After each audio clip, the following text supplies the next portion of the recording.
second is one your action. There should be some change in you when you go home. It shouldn't be that you've attended the majlis and then you're still the same.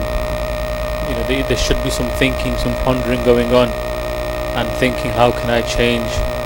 And alhamdulillah, at the end I will mention, but here we do teach a course of self-purification known as Tareeqah Muhammadiyah, which is one means you can make that change more permanent within your life rather than just trying ad hocly here and there. So inshallah, before the Nasiyah, we're going to play a naat.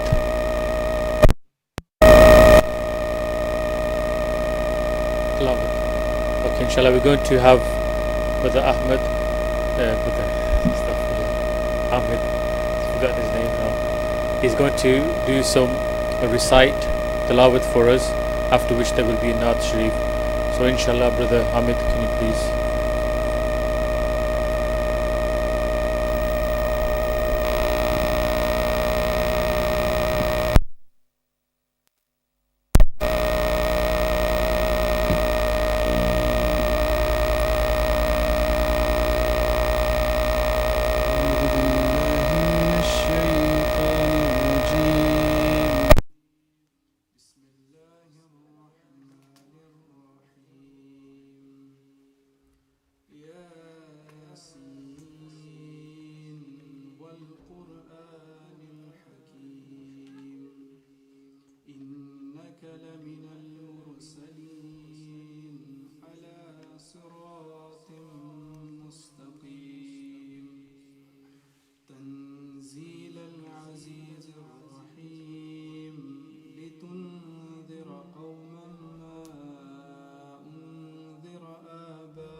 فهم غافلون لقد حق القول على أكثرهم فهم لا يؤمنون إنا جعلنا في أعناقهم أغلالا فهي إلى الأذقان فهم مقمحون وجعلنا من بين أيديهم سدا ومن خلفهم سدا فأغشيناهم فهم لا يبصرون وسواء عليهم أأنذرتهم أم لم تنذرهم لا يؤمنون إنما تنذر من اتبع الذكر وخشي الرحمن بالغيب فبشره بمغفرة وأجر كريم إنا نحن نحيي الموتى ونكتب ما قدموا وآثارهم وكل شيء أحصيناه في إمام مبين واضرب لهم مثلا أصحاب القرية إذ جاءها المرسلون إذ أرسلنا عليهم اثنين فكذبوهما فعززنا بثالث فقالوا إنا إليكم مرسلون قالوا ما أنتم إلا بشر مثلنا وما أنزل الرحمن من شيء إن أنتم إلا تكذبون صدق الله العظيم.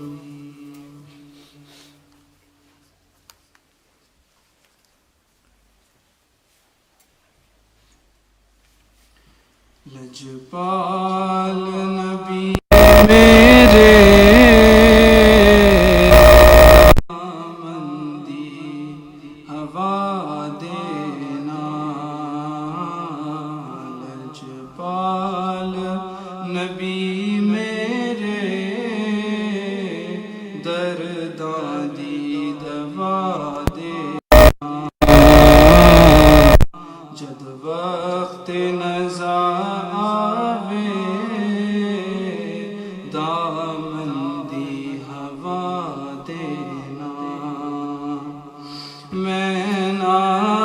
तेरी पढ़ना,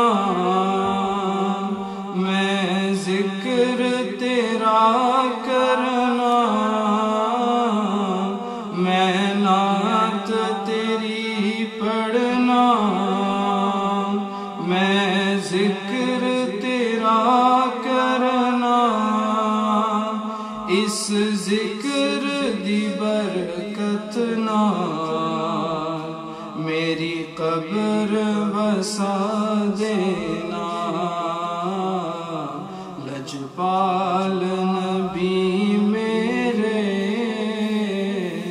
दर्दां दी दवा देना। जदों वक्त नज़ा आवे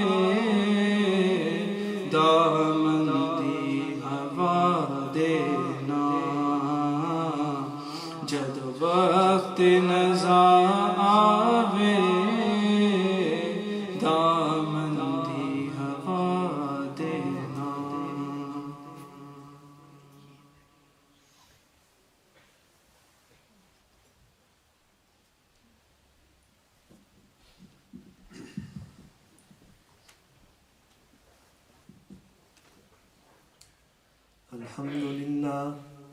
الحمد لله نحمده ونستعينه ونستغفره ونؤمن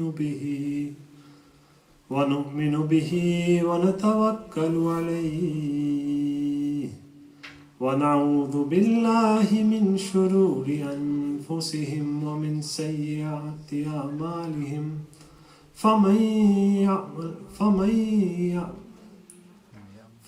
فمن يهده الله فلا مضل له ومن يضلله فلا هادي له ونشهد أن لا إله إلا الله ولي الصالحين ونشهد أن سيدنا ومولانا محمدا عبده ورسوله أما بعد فأعوذ بالله من الشيطان الرجيم بسم الله الرحمن الرحيم ولا تقولوا لمن يقتل في سبيل الله أموات بل أحياء ولكن لا تشعرون ولنبلونكم بشيء من الخوف والجوع ونقص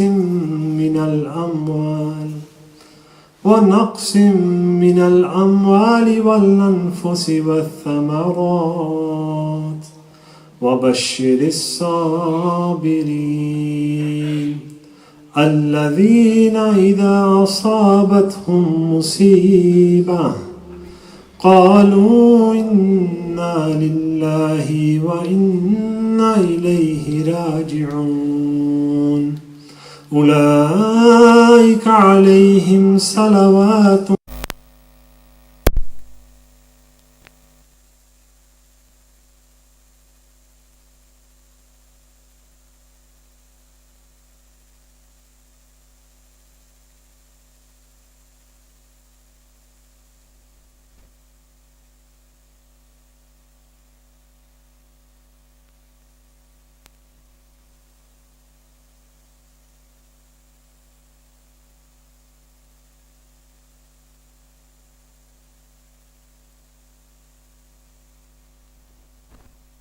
that we've heard from many teachers of motivational coaching and such. They say that when a man, first of all, he knows his purpose of why he was sent to this dunya.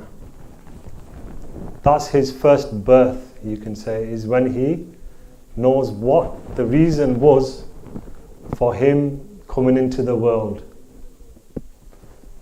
And the day he realizes why he was sent here, what his purpose of being sent to the world was, he then embarks on a different journey. And the part of that journey is he then goes and tries to fulfill the purpose of why he was sent here. And this is like another birth, you can say. So the first is him realizing what his maqsad-e-zindagi, what his purpose of life is, and then endeavoring and taking the path to fulfill that purpose of his life.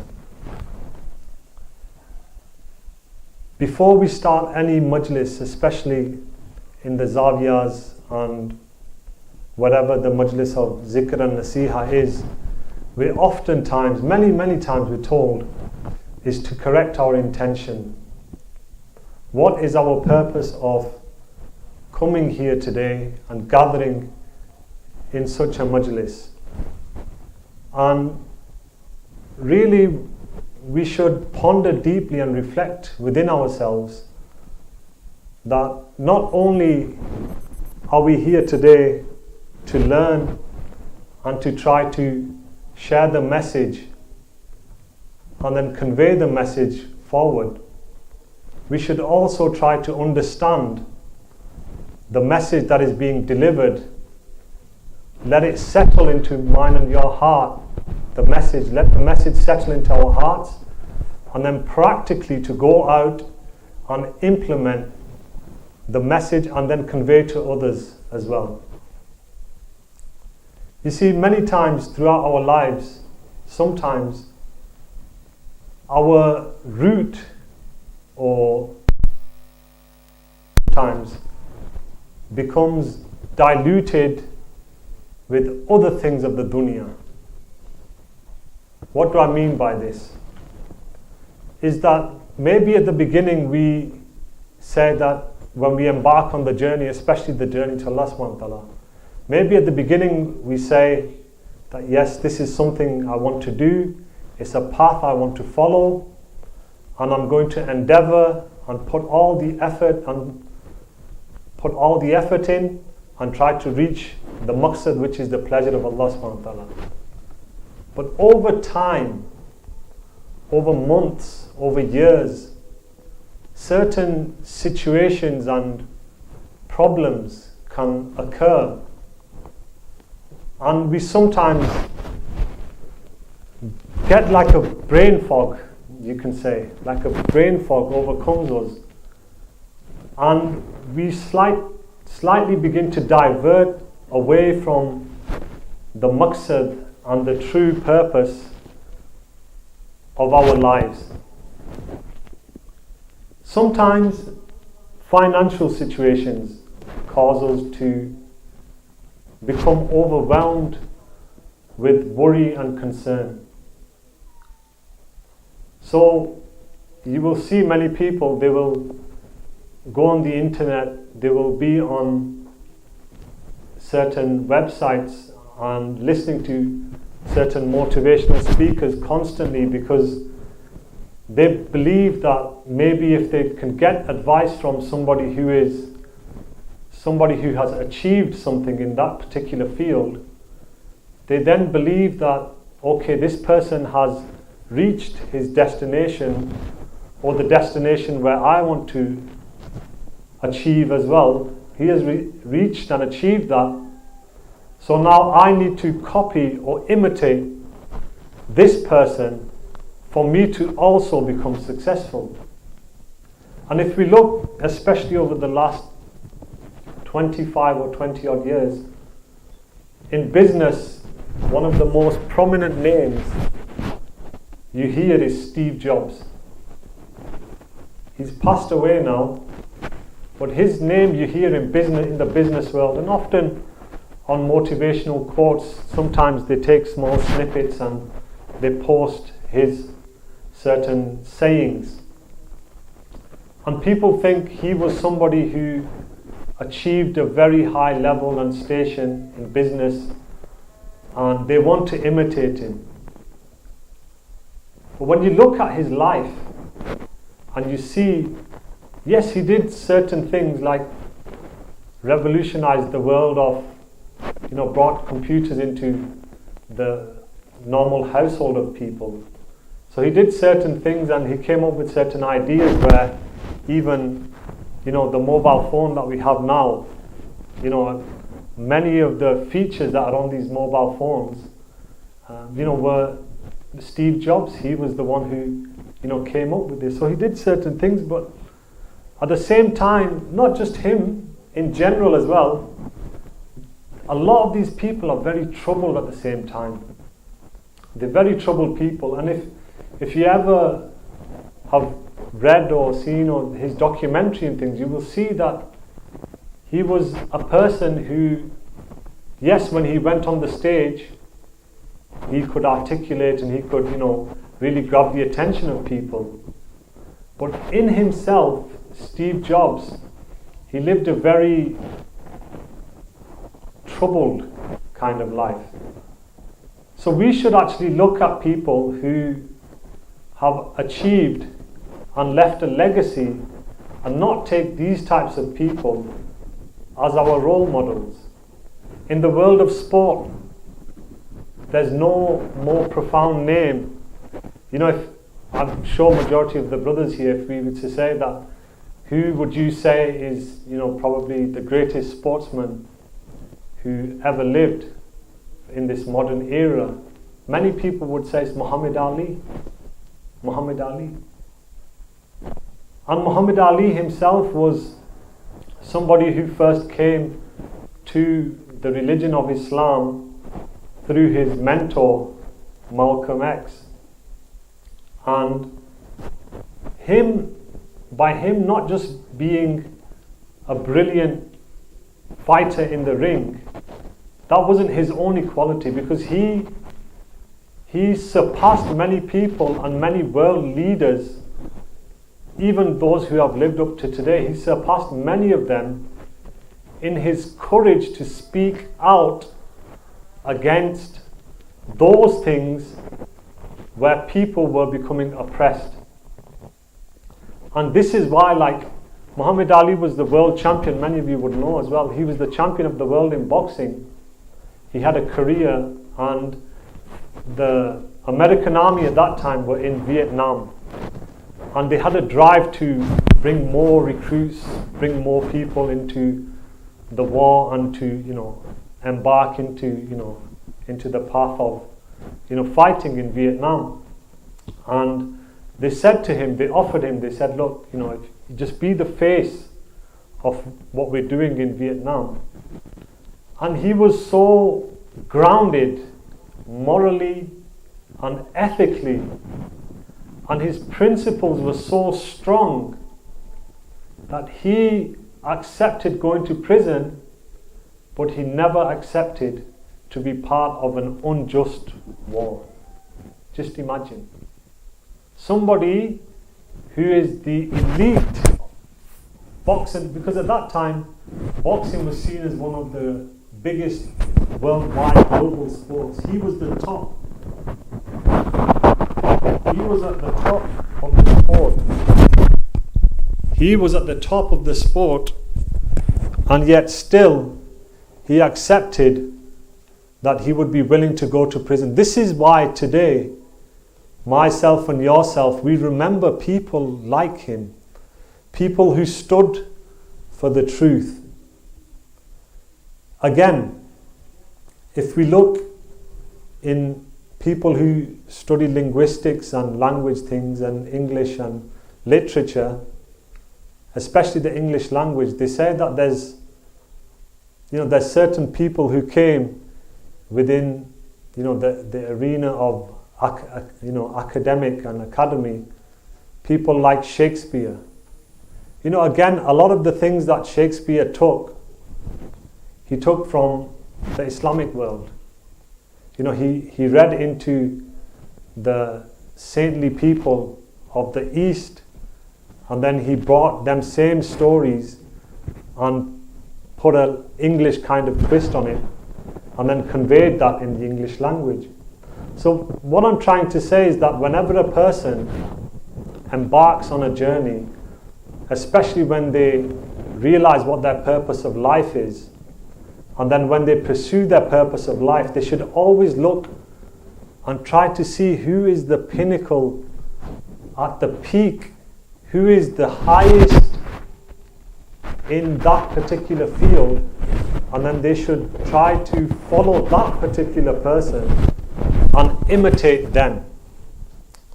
And going back to what we were saying is that these things, what I mentioned in business or language or sports, all these things are good things, but none of these things are objectives.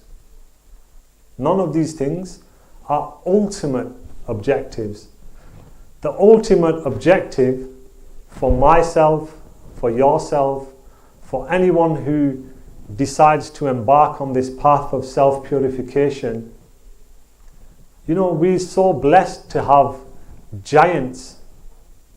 It's really, like, even the word giant doesn't do them justice. They are like such illuminating and bright stars of self-purification. Men like our Mashayikh Sayyidina Abdul Aziz al-Dabbagh, rahimahullah. They had a thirst within them to reach Allah subhanahu wa ta'ala.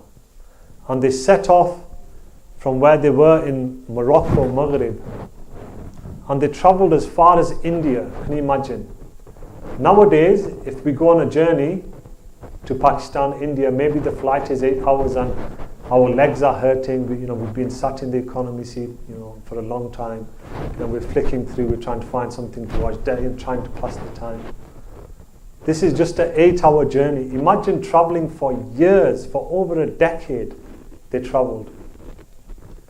And they traveled in the search of somebody who could guide them to Allah subhanahu wa ta'ala. And along the way they came across people, and they would sit there, they would reach a certain station, and then again they would travel and they would go out, and because what they were pursuing, their maqsad, their pursuit was the pleasure of Allah subhanahu wa ta'ala and the very close intimacy, friendship of Allah subhanahu wa ta'ala at the same time. And they looked up to other mashayikh, like we have within our tariq as well, like Sayyidina Ghaus-e Azam, Sayyidina Abdul Qadir al-Jilani, rahmatullah ta'ala alayhi. They are known as the falcon that never rests. There's a Farsi word they use, and it's basically used for a falcon that doesn't rest, meaning it keeps reaching higher and higher and higher stations. So Sayyidina Abdul Qadir Jilani rahmatullah, even though they were a born wali of Allah subhanahu wa ta'ala, they were a born wali, even then they still for 40 years, just imagine somebody who is a very high level of purity and purification, and a born wali still going out into the jungles of Baghdad Sharif and going through years and years and years of mujahidah to cleanse and to purify even more and to reach even higher worlds and realms. And then we look a little bit further back in history, and because this is the month of Muharram, all Muslims, believers, and even some people who have not accepted Islam in their lifetimes, and some other people who never accepted Islam, when we see or when we speak about Sayyidina Imam al-Hussain radiyallahu ta'ala anhu, instantly the heart is filled with love for a personality who, despite knowing where they were heading at that time, imagine, look, Sayyidina Imam Hussain radiyallahu ta'ala anhu, Rasulullah sallallahu already knew where Imam Hussain radiyallahu ta'ala anhu would be going, and the level of sacrifice that Imam Hussain was going to make. Rasulullah sallallahu alaihi wasallam already knew this. Sayyidina Ali, karamallahu wajhuhul kareem, alayhi salam, they knew. And Imam Hussain themselves, they knew that this journey that they were embarking on was a journey where they would be tested to the utmost. And not only was Imam Hussain willing to go on this journey in the path of Allah subhanahu wa ta'ala to stand against injustice, not only this, Imam Hussain radiallahu anhu left nothing and nobody behind. Just think about this point here, is that when a person goes on a journey, imagine you're going on a journey, they took everything they had from their household, they took all of the people of the household, all of their relatives and all of their close family, they took all of them with them and their close Sahaba and friends. They took them all into the battlefield of Karbala.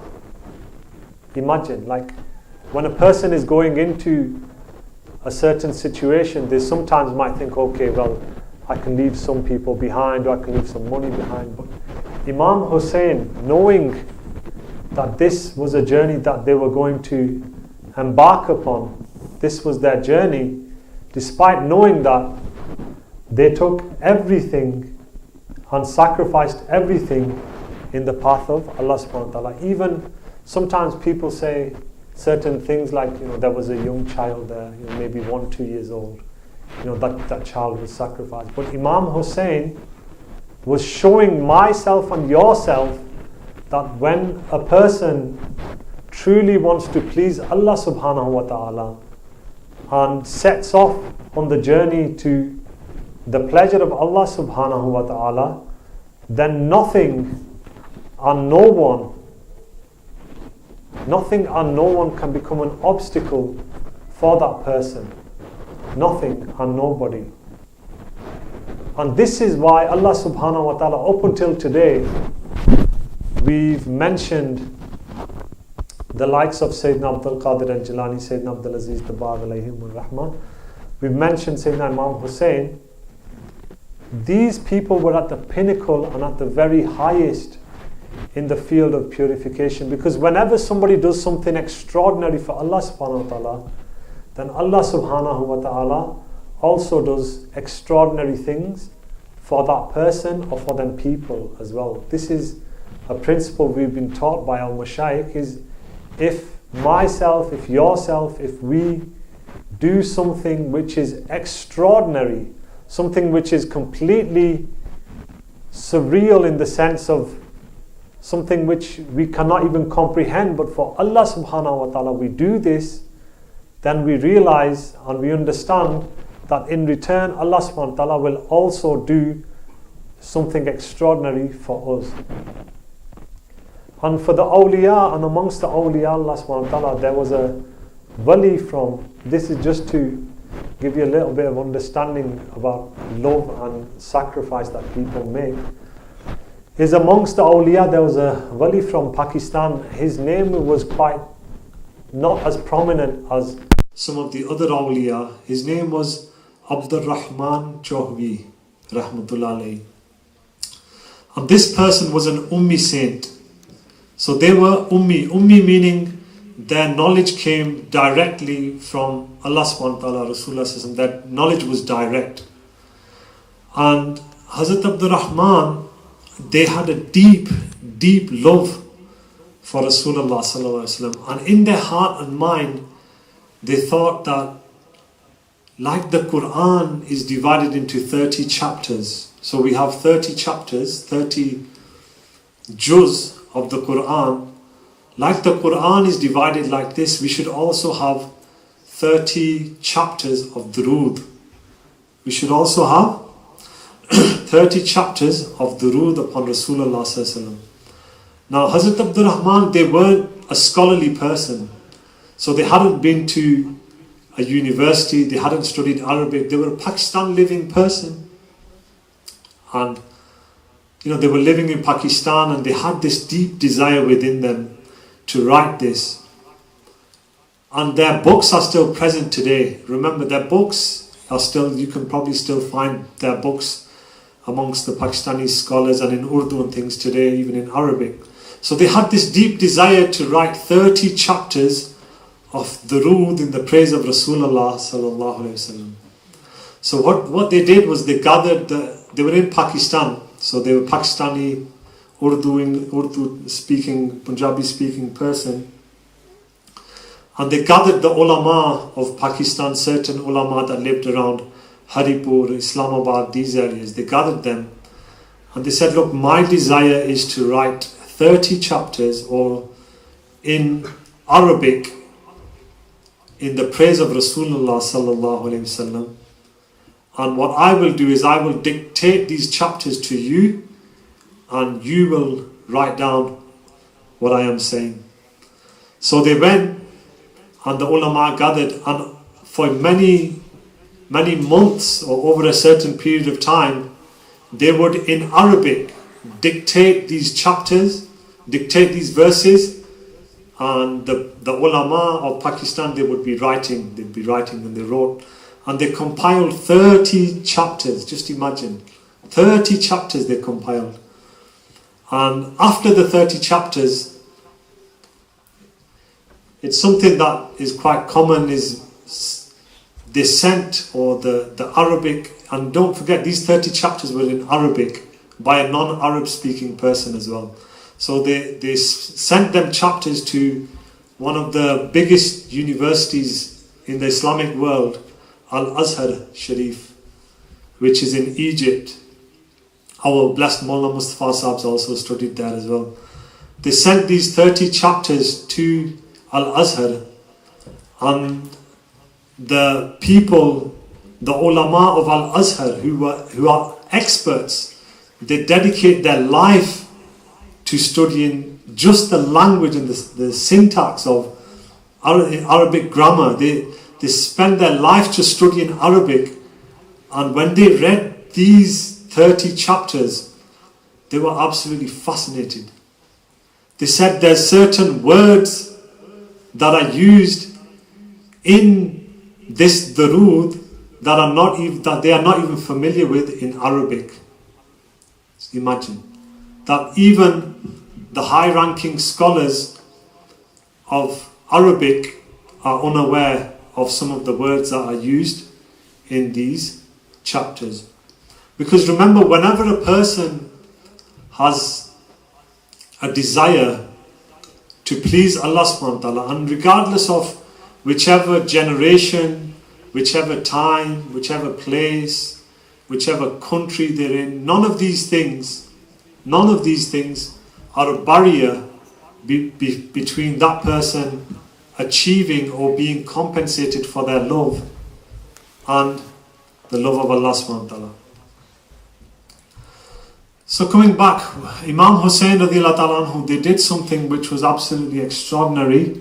And if we look at their journey when they first began and set off on this journey, is as they were travelling in these blessed days, as they were travelling towards Kufa from where they got the invite, many of the people of Kufa, they had written letters to Imam Hussain radiallahu ta'ala anhu. They'd written letters and poem and mankabats, and they'd invited Imam Hussain. They said, "Oh Imam, oh blessed Imam, if yourselves come to here to Kufa, then we are willing to sacrifice, we are willing to do this, we are willing to do anything. Just yourself come to here and we will protect you, we will guard you." So these were some of the letters that they had sent to Imam Hussain. But at the same time, when Imam Hussain was surrounded by the army,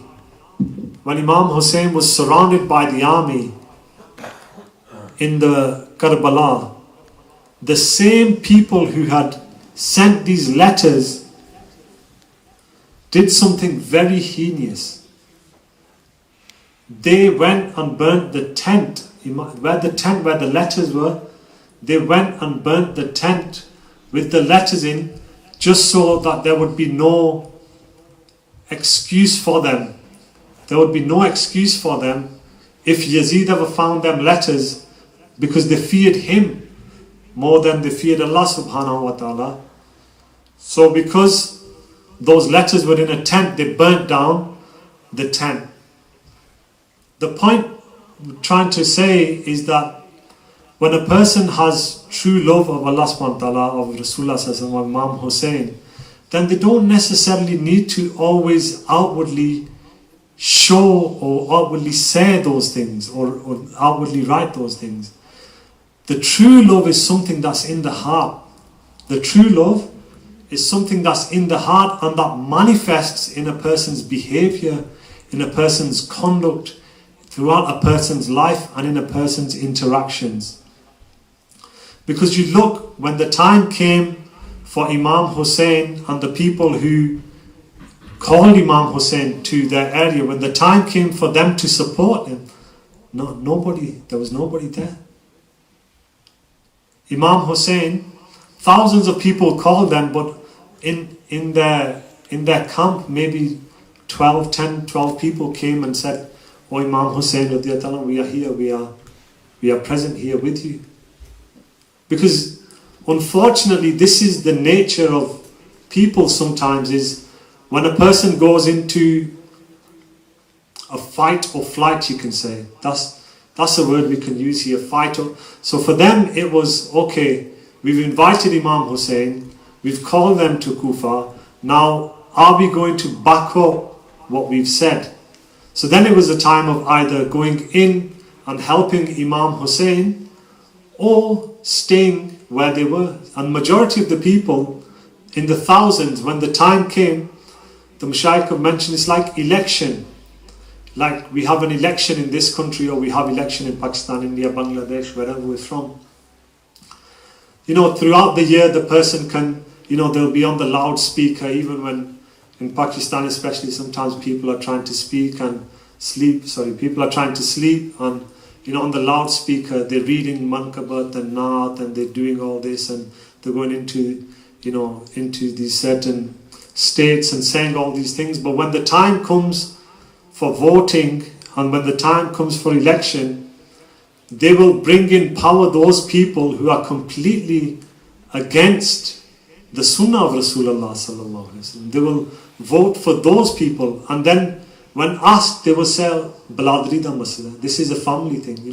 Our family is all voting here, so we will also vote for that." And the other thing you can take from here is, many times we come into the gatherings, we come into the gatherings of Nasiyah, we come into the gatherings of Zikr, we come into these places, and as soon as we leave, maybe 1 day, 2 days or a week, the certain asr will be there, but then after that what happens is the same group of friends, the same group of people who drag us away, people who go into that same group, and then when those same people, I'm speaking about friends that don't remind us of Allah subhanahu wa ta'ala, I'm speaking about those who are against the Sunnah of Rasulullah sallallahu alaihi wasallam, against the hukum of Allah subhanahu wa ta'ala, when we go back into them and then somebody invites us and says, "Oh, there's certain good thing," then we think, "Oh, my friends are not doing this, these boys that I'm with, they're not doing this, so it's okay if I kind of mix in and become a sheep," you can say, and just carry on following these people. These people are sheep, and I'll be a sheep myself as well.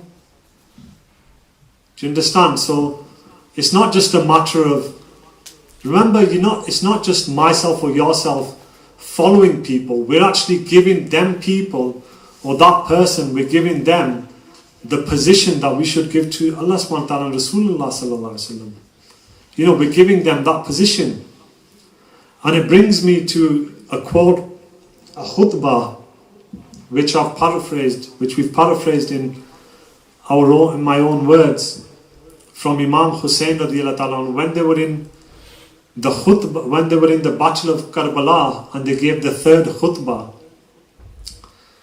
They said, "O people, Rasulullah sallallahu alaihi wasallam said," and this is the English that's been translated in my own words. It says, whoever finds in his lifetime a person of authority who is going against the commands of Allah subhanahu wa ta'ala. So many times in our lives we will find friends, we will find people, we will find bosses, we will find people who have authority over us. We will find these people in our lifetime, and remember, try to think that how is this relevant to myself and yourself. Try and make it relevant to yourself. What Imam Hussain radiallahu ta'ala said. They said, "O people, whoever finds in his lifetime a person of authority who is going against the commands of Allah subhanahu wa ta'ala." So you find a person who is in authority and they're going against the commands of Allah subhanahu wa ta'ala, and this same person, he claims to be a Muslim but yet has made the unlawful lawful and is not following the prophetic way to govern, who has made the public fund, meaning they've made the public fund their own bank account, and they do injustice. They don't give people their due rights. They don't give people the rights that are upon them. They said if somebody sees this, so this category of person, if you see this category of person or you see these people, Imam Hussain, they mentioned a bit further on, said, and someone who witnesses this and they see this or these qualities in a person of authority and they don't struggle against that person of authority, whether that's with effort or whether that's with their tongue or whether that's them in their attempt to try to speak against this person, if you find this person, you witness this and you don't make effort against this, then Allah subhanahu wa ta'ala will send the person who has witnessed this and hasn't stood for the truth to the same place as where the person who is oppressing has gone. You might just try to think and try to reflect over this, is that if we see somebody, if we have seen somebody in a position of authority, it could be the leader of the family, for instance. You know, many of us come from Pakistani, England, Bangladesh, Indian background. Many of us come from that, and within our communities we have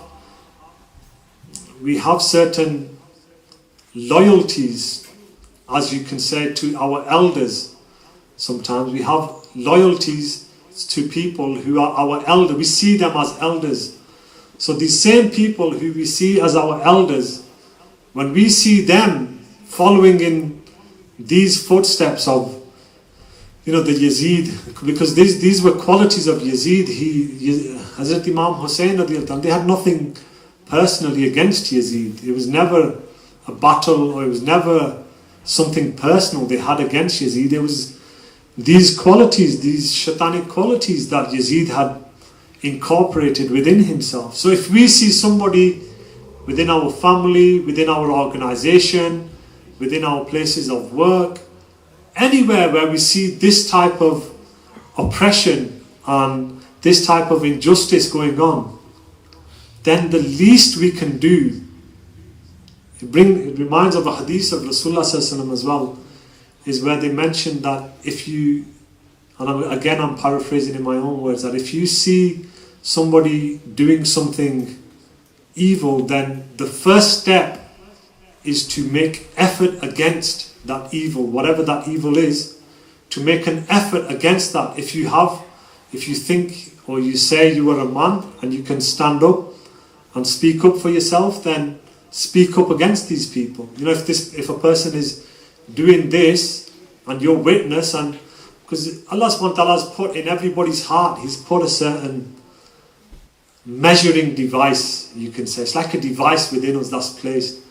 And within us, inside in our heart of hearts, if somebody is doing something wrong, we will know, or we know that this isn't a good, something triggers inside us.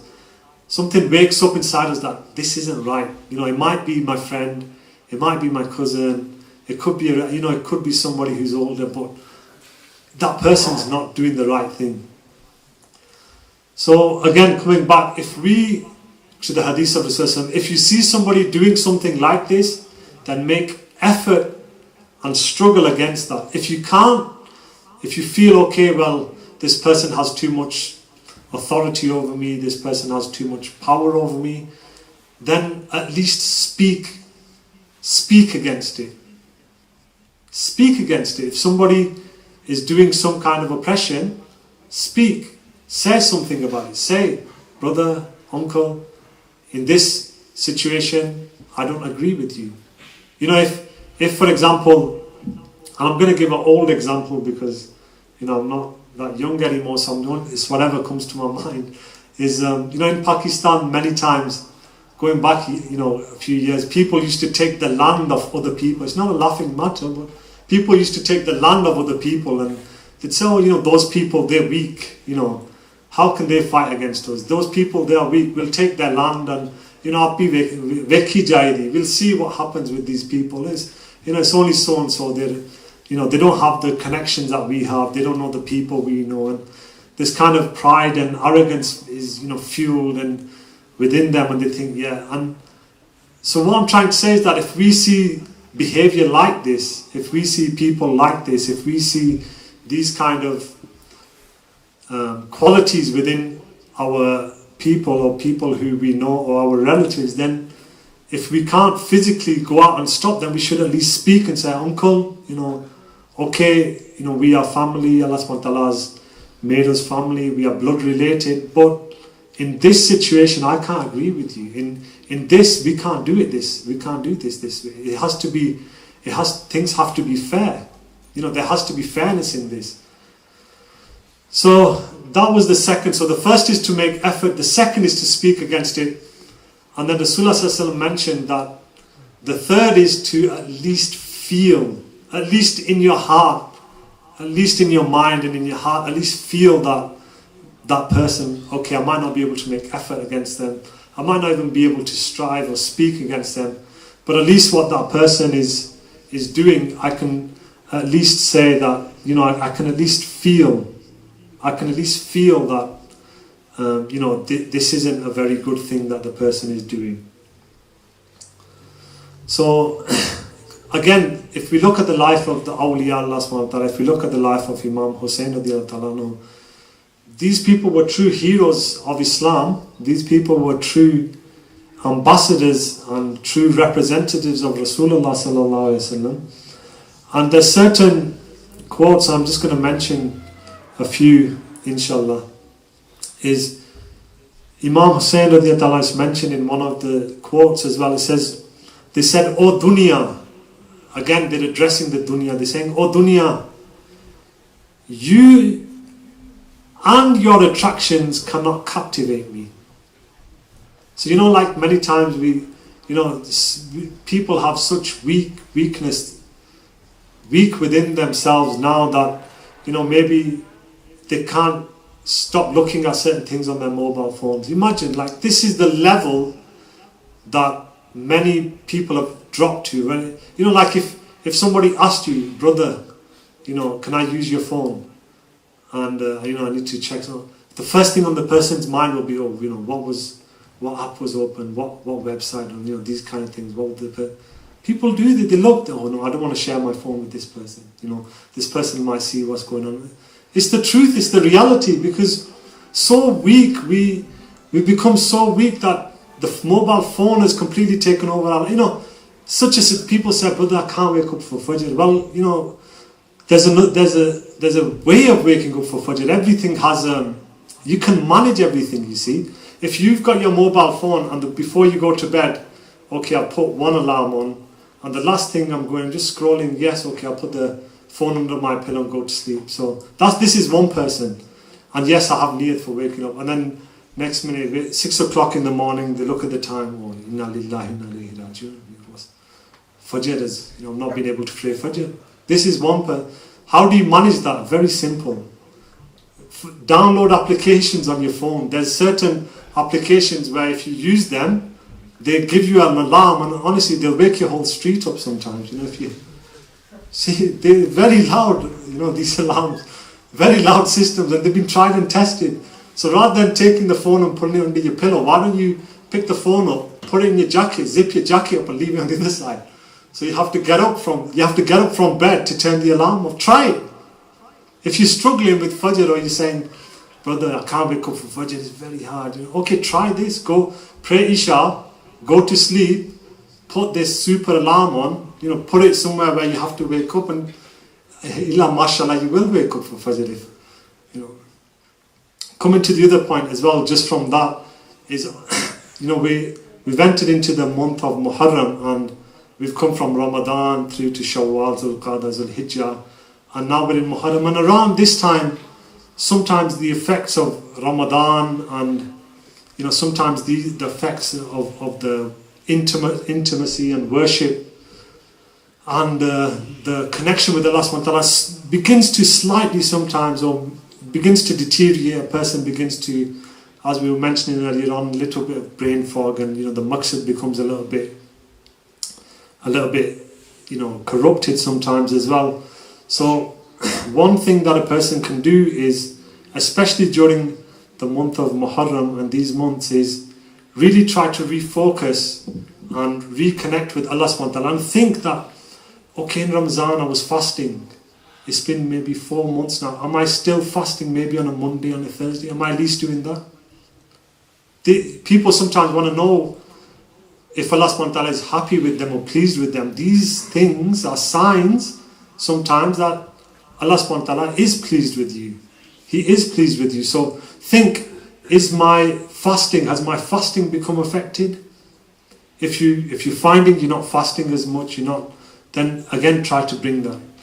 If you finding that your namaz, maybe before tahajjud was being prayed, and then slowly tahajjud went, now you know, fajr and then ishraq, and just think, okay, if you want to know whether Allah subhanahu wa ta'ala is pleased with you, if Allah subhanahu wa ta'ala is still, you should look at these kind of things. They said there's 3 things, you know, sometimes, and we'll finish on this point as well inshallah, there's 3 things that they say, Mashaykh mentioned as well, there's 3 things that will give you an indication of whether Allah subhanahu wa ta'ala's fazl is with you, because the dunya Allah subhanahu wa ta'ala gives to his friend, and he gives to his enemy as well. Look at shaitan. Shaitan's been given life, shaitan's been provided for. Even he himself says, that Allah subhanahu wa ta'ala is his provider. So shaitan has been given these things. The people of the dunya, as we mentioned earlier on in the very opening of the discourse, you know, people of the dunya given certain things. So you can't really know whether a person is being blessed or has the fazl of Allah subhanahu wa ta'ala if they have the dunya necessarily. At the same time, if you want to check whether you have the fazl of Allah subhanahu wa ta'ala, and whether Allah subhanahu wa ta'ala's mercy and compassion and strength and power is with you, then there's 3 things that you should look at. One is have a look at how much time you are spending with Allah subhanahu wa ta'ala. First thing. So if a person's going to work 8-10 hours, come back 4-5 hours with the family, you know, a couple of hours internet here, there, and then go to sleep, then a person should reevaluate themselves and say, okay, is Allah subhanahu wa ta'ala taking away from me that time that I used to have with him during Ramadan, during the other months? Is Allah subhanahu wa ta'ala taking that time away from me? So first thing is realize and look at where your time is being spent, and then try to work on that and try to spend more time with Allah subhanahu wa ta'ala. And then the more thankful you are, Allah subhanahu wa ta'ala will bless you with more. The second thing is, how much is Allah subhanahu wa ta'ala giving me the opportunity to pray and to do his zikr? How much opportunity? So if I'm finding, okay, you know, awabin is being affected, maybe before the 6 nafals of awabin, you know, they were prayed regularly. Now that's not happening in the same, okay, that could be a sign that, you know, maybe that's something that I need to start picking up on and going again. And then the third thing they said is when a person spends in the path of Allah subhanahu wa ta'ala. So before, during Ramadan, people are giving zakah, people are giving charity, you know, sadaqah, lillah, all these things. and then after Ramadan, again, that begins to decrease, and so then you should think and really ponder and reflect that, is Allah subhanahu wa ta'ala stopping me from spending in His path? Because the reality is that the only thing we're going to take with us from this dunya is what we have spent in the path of Allah subhanahu wa ta'ala in terms of our time, our ibadah, and our wealth. So we'll finish on this point. Subhanakallahumma wa bihamdik, nashhadu an la ilaha illa anta, nastaghfiruka wa natubu. Inshallah, we're going to now break for Maghrib Salah. So can I just ask the brothers to please form the safs, inshallah, and the sisters pray in the fourth or so rakat in the row. So inshallah, as the Ustadh mentioned, if you are in the pursuit of success, or meaning the pleasure of Allah, the closeness of Allah Azza wa Jal, then a course of self-purification known as Tareeqah Muhammadiyah is taught here. So if you would like to know more about how you can achieve that and put that into practice, then inshallah, after the zikr, which is going to be after Maghrib Salah, inshallah, for 10-15 minutes, a brother will be sitting next to this pole here, Ustadh, and inshallah they will explain the process. So inshallah, if those who need to do wudu, do your wudu please, and then inshallah everyone else start forming yourselves. Jazakallah. So inshallah, don't go after Maghrib, inshallah, we are going to continue with the majlis of zikr after Maghrib Salah. The retreat next week and the Jannah.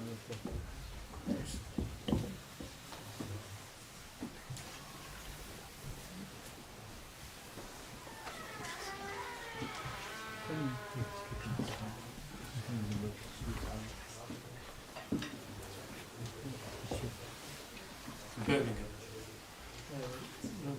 Next week in both of Don't have-